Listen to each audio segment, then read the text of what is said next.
Drage gledalke in spoštovani gledalci, spet smo v Slovenskem etnografskem muzeju, največji zakladnici etnološke dediščine pri nas in hkrati v eni naših najstarejših muzejskih ustanov. Prvo narodopisno gradivo je bilo širši javnosti predstavljeno že leta 1888, ko so zgradili stavbo Kranjskega deželnega muzeja, današnji Narodni muzej. A po dveh manjših stalnih razstavah so lahko etnologi v tej palači dolga leta postavljali le občasne tematske razstave, kajti za obširnejšo stalno postavitev ni bilo dovolj prostora. V stavbi so bile namreč še zbirke Narodnega in prirodoslovnega muzeja. Šele po dolgih desetletjih podnajemništva je tudi Slovenski etnografski muzej dobil svoje prostore. Dve stavbi v kompleksu nekdanje vojašnice na Metelkovi ulici v Ljubljani. Že med obnavljanjem teh historičnih objektov so muzealci pripravili nekaj manjših občasnih tematskih razstav. Te so bile svojevrstna napoved stalne razstave z naslovom Med naravo in kulturo. Slovesno so jo odprli leta 2006 in številni predmeti iz depojev odtlej spet opravljajo svoje poslanstvo. Obiskovalcem pripovedujejo, kako smo vse življenje odvisni od njih. Predmeti nam namreč pomagajo preživeti in uživati, hkrati pa so tudi neusahljivi vir materialnega, družbenega in duhovnega poželenja. V prvi oddaji o Slovenskem etnografskem muzeju smo si ogledali uvodni del razstave z naslovom Predmeti življenja, predmeti poželenja ter prvi razstavni sklop. Poimenovali so ga Voda in zemlja, z eksponati iz 16. do tistih iz 21. stoletja pa pripoveduje o virih in načinih preživljanja, značilnih za tiste čase.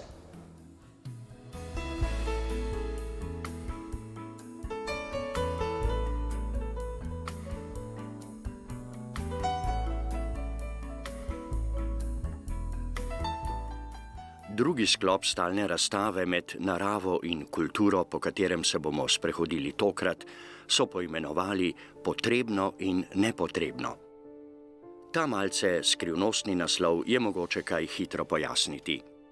Vsako kulturno okolje namreč oblikuje in tudi nadzoruje načine izbire in porabe in pri tem upošteva normo ustreznosti. Tako zarisuje razmerje med potrebnim in nepotrebnim, to krhko mejo med potrebami in željami. Izbira, razporejanje in poraba gmotnih sredstev, ki jih ima človek na voljo, pa seveda zgovorno razkrivajo njegov položaj v družbenem okolju, pa tudi splošne kulturne razmere in navade. Sicer pa med temeljne postavke porabe sodijo hrana, obleka in stanovanje. Oblačilni predmeti, torej oblačila in dodatki, iz tekstilne zbirke Slovenskega etnografskega muzeja, ta je ob mariborski največja pri nas, so razstavljeni skladno s svojimi osnovnimi funkcijami. Te pa so pogosto združene. Oblačila človeka varujejo pred vremenskimi vplivi, poškodbami in tudi pred pogledi drugih, ter kažejo njegovo pripadnost družbenemu okolju ali pa njegovo potrebo po individualnosti oziroma potrebo po izkazovanju individualne vloge v družbi. Drugače povedano, oblačila zadovoljujejo človekovo potrebo po varnosti, podobnosti ali tudi drugačnosti. Oblačilni videz posameznika je torej plod njegove izbire. Pa začnimo pri ljudskih nošah. Glede na njihov kroj ločimo na Slovenskem 3 poglavitne tipe ljudskih noš, torej delovnih, vsakdanjih ali pražnih oblačil do sredine 19. stoletja večinskega kmečkega prebivalstva. To so alpski tip, primorski ali mediteranski in panonski tip. Podobnosti oziroma razlike med njimi lahko obiskovalci spoznavajo na lutkah, oblečenih v vsakdanje in praznične noše z teh območij. V drugi polovici 19. stoletja pa so se regionalne različice kmečkih noš začele postopno umikati krojno poenoteni modi. Z oblačili, narejenimi iz novih, cenejših in barvitejših industrijskih materialov, naprimer bombaža ali svile, so se podeželani v krojnem smislu približali meščanskemu videzu. Tole sta denimo promenadna oprava meščanke s preloma 19. v 20. stoletje. K tej so obvezno sodili še sončnik, pompadura, to je ženska torbica vrečaste oblike, navadno iz blaga, in glase rokavice, ter slavnostna dnevna obleka meščana s cilindrom, sprehajalno palico in rokavicami. Prestižni predmeti, ki naj bi poveličevali družbeno vlogo njihovega lastnika in ga kazali čim bolj imenitnega, pa niso le oblačila, marveč tudi raznovrstni dodatki. Ti morajo delovati na videz odvečno in funkcionalno nepotrebno, hkrati pa morajo biti redki ali vsaj teže dostopni. Obiskovalci si lahko v vitrinah ogledajo nekaj primerkov te vrste. Ogrinjalo iz hermelinih kožic, čipkaste plesne rokavice, pahljačo iz nojevih peres, steznik uvožen iz Pariza in jahalne škornje, na primer. Tudi dragocene tobačnice, svilene nogavice, dragi čevlji in sončniki iz boljšega materiala so kazali status ali pomembnost njihovega nosilca. Z oblačenjem je mogoče izražati tudi krajevno, regionalno, etnično, narodno ali nacionalno pripadnost. Oblačila te vrste so kostumi, ki jih sicer danes vidimo le še na nastopih folklornih skupin ali na ljudskih in cerkvenih praznovanjih. Proti koncu 19. stoletja pa jih je ob slovesnih priložnostih nosil tudi del narodno-zavednega meščanstva. S tako imenovanimi narodnimi nošami so posamezniki tudi navzven izražali pripadnost domačemu kulturnemu izročilu in s tem slovenstvu. Pogosta, ne pa edina oblika takšne narodne noše je stilizirana različica gorenjske praznične ljudske noše. Noše slovenskih pokrajin je na osnovi historičnih zbirk akvarelov slikar Maksim Gaspari leta 1947 upodobil za prenovljeno stalno razstavo Etnografskega muzeja. Danes je to njegovo delo že muzejski primerek. Obleka lahko zaznamuje tudi pripadnost kakšni drugi bolj ali manj formalni skupini. To je najbolj vidno pri poklicnih uniformah ter pri delovnih ali zaščitnih oblačilih, potrebnih pri opravljanju različnih poklicev. Enaka oblačila ali vsaj enake oblačilne dodatke, majice, kape in podobno, nosijo ob določenih priložnostih tudi člani formalnih ali neformalnih interesnih skupin, na primer društev, združenj, športnih navijačev ali protestnikov. Oblačila lahko izražajo človekovo skupinsko pripadnost tudi drugače, na primer z ustrezno izbiro in kombinacijo konfekcijske ponudbe. Tako imenovani punkerski, rejperski in še kakšen drugačen videz mladih kaže na generacijsko komponento oblačenja, hkrati pa tudi na vpliv globalne mode. Da bi izstopali kot posamezniki, si posebno mladi sami prekrojujejo kupljeno konfekcijo, jo barvajo, popišejo, okrasijo z našitki ali jo okrasno natrgajo. Posebno vlogo imajo tudi tako imenovana slavnostna oblačila in predpisano krojene obleke, ki jih zahtevajo protokolarna oziroma diplomatska pravila.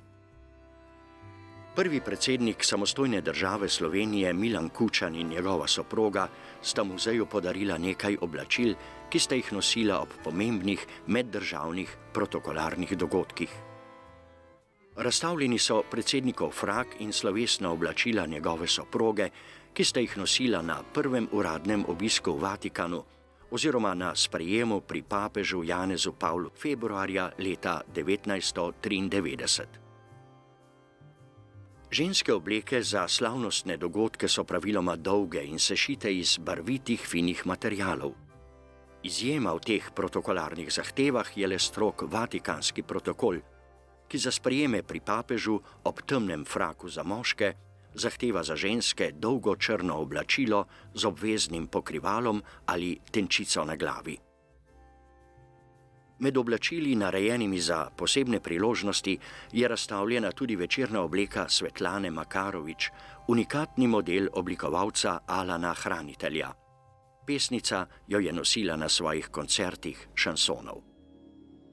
K okrasnim dopolnilom sodi tudi nakit. Poleg krasilnega ima še reprezentančni, verski ali spominski pomen. Opozarja na spol in zakonski stan nosilca. Pripisujejo pa mu tudi obrambno ali magično moč.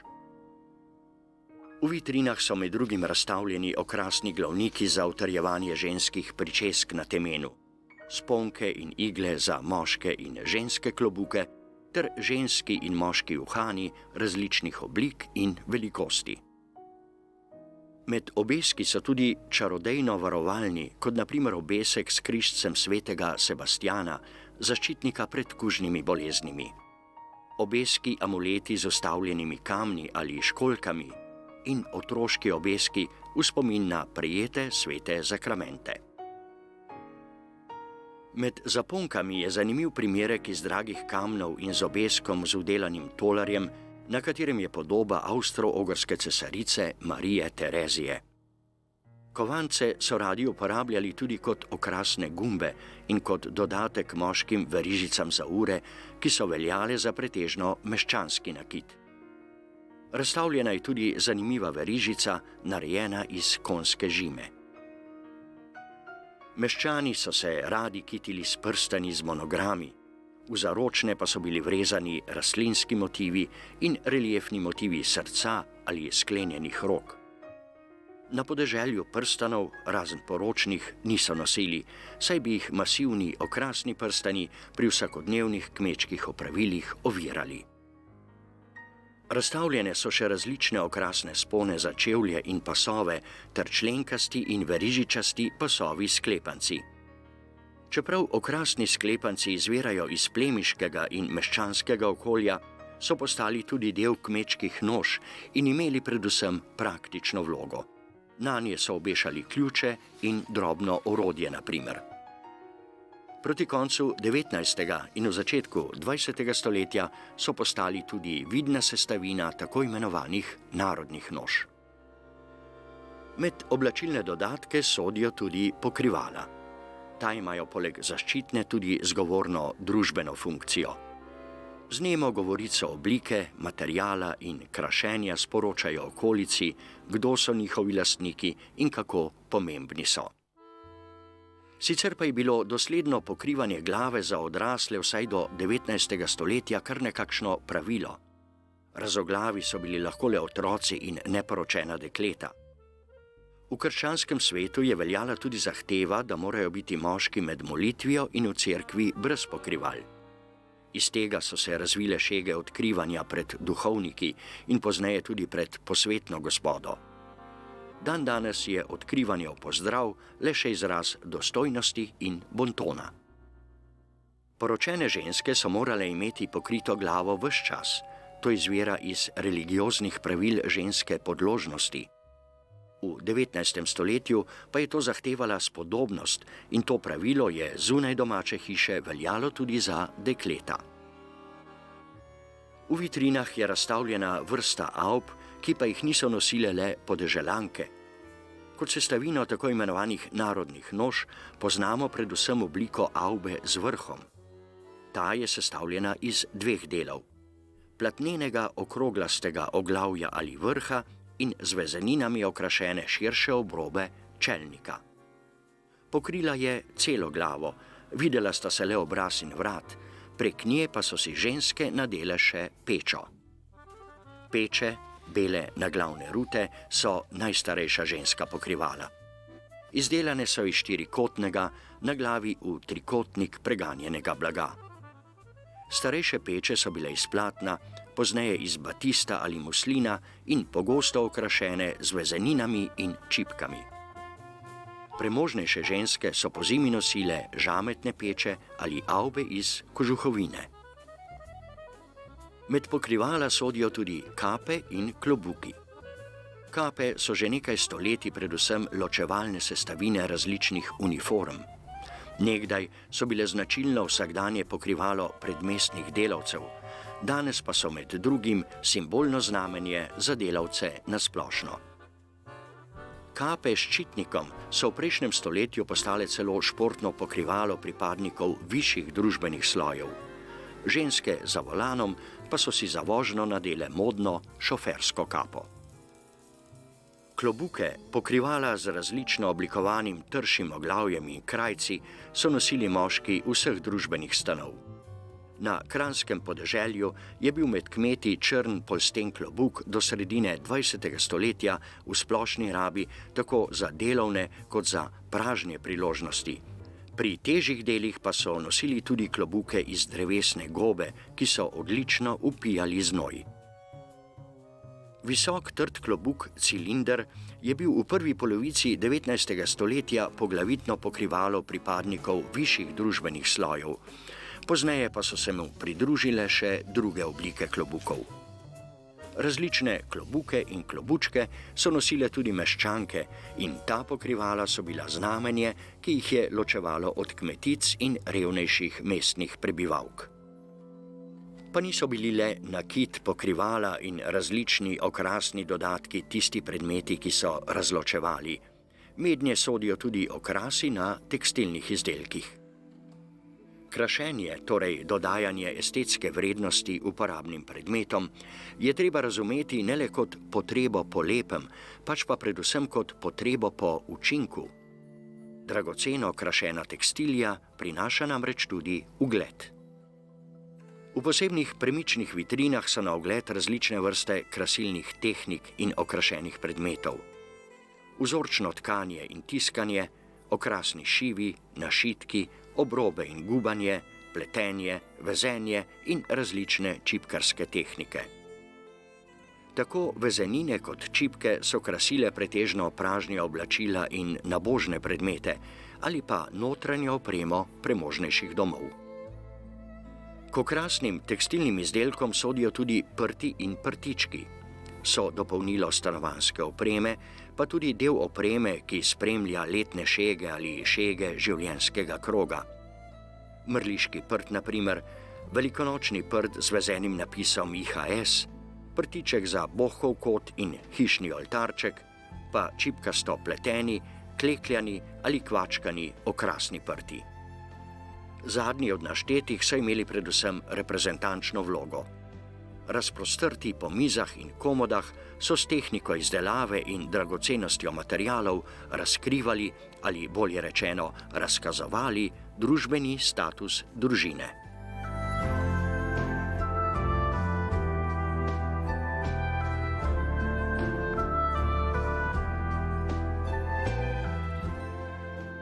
V drugem delu sklopa stalne razstave med naravo in kulturo, ki govori o potrebnem in nepotrebnem v našem življenju, so obiskovalcem na ogled predmeti povezani z domom.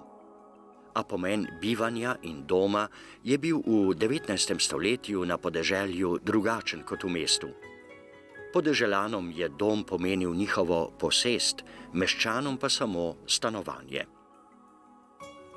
Za dom oziroma bivališče avtorji razstave pravijo, da zajema 7 osnovnih idej bivanja: kurjenje, kuhanje, razsvetljevanje, prehranjevanje, spanje, shranjevanje hrane, opreme in pridelkov ter higienske razmere.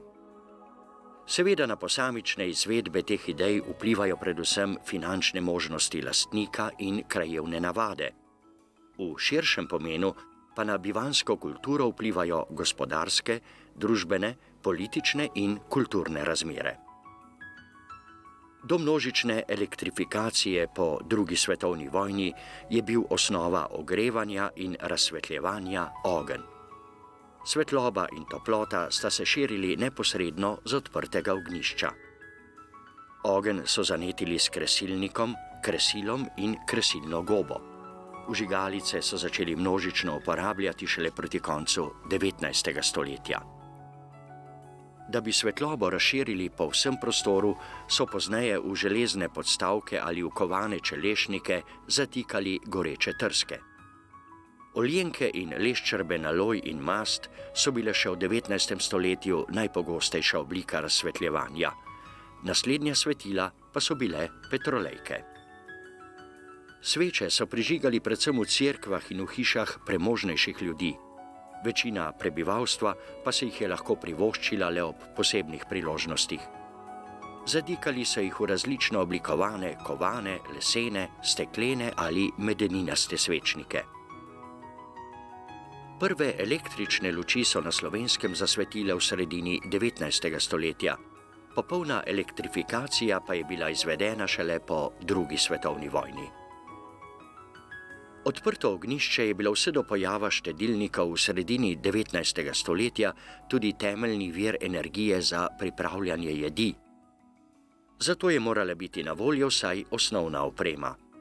Na verigo obešen bakren kotliček ter lončena in železna posoda, ki je nad žerjavico stala na 3 nožicah ali na samostojnih trinožnikih. Premožnejši so imeli tudi mreže za peko, svoj družbeni položaj pa so kazali še s krašenjem posodja. Ob loncih, skledah in žlicah so razstavljeni tudi možnari za drobljenje orehov, sladkorja ali soli, miza s koritom za mesenje testa, mentrga ter žrmlje, manjši ročni mlin z 2 kamnoma, med katerima se je mlelo žito. Da bi namleli kilogram moke za kruh na fino, so morali kamen vrteti približno pol ure. Kljub težavnosti, med kamna je bilo treba hkrati usipavati še zrnje, je bilo mletje predvsem ženska naloga. Ker pa so bili mlini marsikje preveč oddaljeni, so ponekod žrmljali še do sredine 20. stoletja. Do prve svetovne vojne je bila na našem podeželju standardni jedilni pribor lesena žlica. Jedli so iz skupne sklede, saj so bili krožniki velika redkost. Nož je imel le hišni gospodar, ki je razkosal hrano. Gospodarjev privilegij je bil tudi stol, drugi so sedeli na klopeh. V plemiškem in meščanskem okolju pa stol ni imel tako pomembne vloge kot v kmečkem, kjer je bil tudi častni sedež za goste. Med razstavljenimi stoli je značilno meščanski le visok, varovalno opremljen stolček za otroke, drugi pa so bili nekdaj predvsem v podeželskih domovih. Posebnost je trinožnik, ki so ga poznali zlasti v Brkinih. V premožnejših slojih sta bila tudi posodje in jedilni pribor raznovrstnejša. V 18. stoletju so se že pojavile garniture, žlice, vilice in noži, vendar jih je večinsko prebivalstvo začelo splošno uporabljati šele po II. Svetovni vojni. Garniture jedilnega pribora so postale tudi običajno poročno darilo. K darilom te vrste je marsikje sodila tudi tako imenovana poročna žlica, predmet, ki je simbolno nakazoval skupno življenje. Sicer pa so bili poskusi mladoporočencev, da bi na svadbi tudi jedla z njo, bolj zabava za svate kot poskus resnega hranjenja. Jedilni pribor in kuhalnice so hranili v miznih predalih ali v žličnikih. Ti so bili raznovrstnih oblik, zbiti iz letvic in deščic in okrašeni, ali pa narejeni iz prepletenih šip ali žice. V dnu so bile luknjice za odsejanje, ponavadi pa so viseli ob skledniku. Najmlajši med razstavljenimi žličniki nosi letnico 1904. Sicer pa je bilo treba vse uporabne stvari nekje hraniti in najpogostejši kosi opreme za shranjevanje so bile še v prvi polovici 19. stoletja skrinje. Vanje so spravljali oblačila, dragocene predmete in pomembne dokumente. Po načinu izdelave in krašenja jih poznamo več vrst. Tako imenovane tesarske skrinje z geometrijskim okrasjem ali brez njega in ravnim ali strehastim pokrovom so bile najbolj razširjene v Prekmurju. Tiste za oblačila so tudi krasili. Izdelovali so jih le s tesarsko sekiro in njihove dele povezovali z lesenimi klini. Edini kovinski del je bila železna ključavnica. Druge vrste skrinj so izdelovali mizarji. Rezljane so bile v kmečkem okolju redke. Intarzirane so bile razširjene zlasti na Goriškem in Vipavskem, pa tudi v Beli krajini in osrednji Dolenjski. Ti dve vrsti sta bili sicer značilni za meščansko okolje. Največ poslikanih skrinj pa je krasilo gorenjske domove. Okrasni motivi so bili raznovrstni, predvsem cvetlični. Starejše skrinje so poslikavali s kazeinskimi, mlajše pa z oljnimi barvami.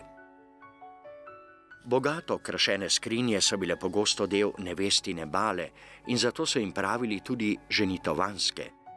Letnice na njih niso pomenile leta izdelave, pač pa leto sklenitve zakonske zveze. Ker so skrinje po ženski strani prehajale iz roda v rod, so staro letnico marsikdaj zbrisali in naslikali novo. Najstarejša datirana skrinja, ki jo hrani muzej, je preprosta skrinja za oblačila z letnico 1596. Pripeljali so jo iz gozd Martuljka. Skrinje za hranjenje živil navadno niso bile krašene, nekatera živila pa so hranili tudi v posebnih posodah.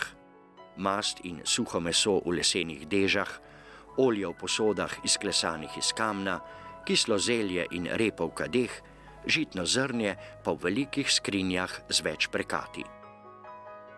Razstavljena omara za hrano pa ima otrokom neljub patent, saj jim je preprečeval, da bi si kar sami postregli.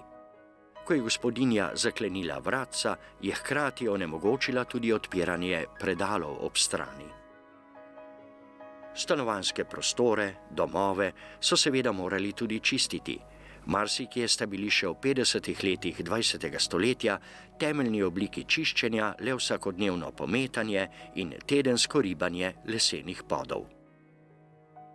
V marsikateri številčnejši kmečki družini pa so imeli več skrinj ali omar, kakor pa postelj ali drugih primernih ležišč. Posteljo sta imela le gospodar in njegova žena. Drugi so spali kar na tleh, na klopeh in pečeh, na podstrešju ali na skednju. Čeprav so imele postelje poseben pomen, so bile najpogosteje le prepleskane. Take s poslikanimi končnicami, kakršni sta razstavljeni, so si lahko privoščile le premožnejše kmečke hiše. Do konca 18. stoletja so dojenčki na podeželju spali v nečkah, koritih in mentargah. Pozneje pa so se predvsem na Gorenjskem in v delu Dolenjske začele uveljavljati zibelke. Te so sčasoma postale običajna ležišča za najmlajše na celotnem slovenskem ozemlju. Zibelke pa niso bile namenjene le za spanje, v njih so otroci prebili ves dan. V zibelkah so jih tudi nosili s seboj na delo na njivah, travnikih ali v vinogradih.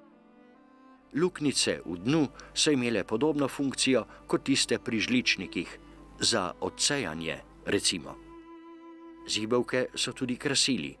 Motivi Marije z detetom ali angelčki so bili namenjeni predvsem varovanju otroka pred zlimi nadnaravnimi silami.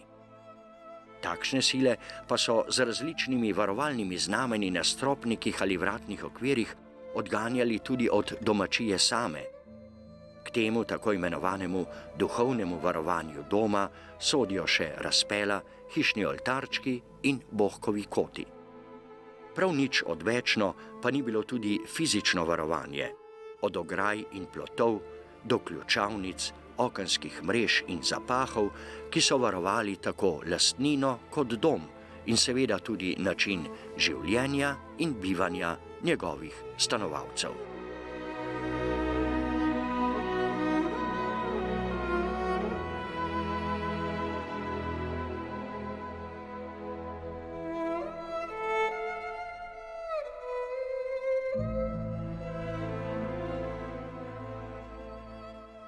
Drage gledalke in spoštovani gledalci, pripoved drugega dela stalne razstave v Slovenskem etnografskem muzeju Med naravo in kulturo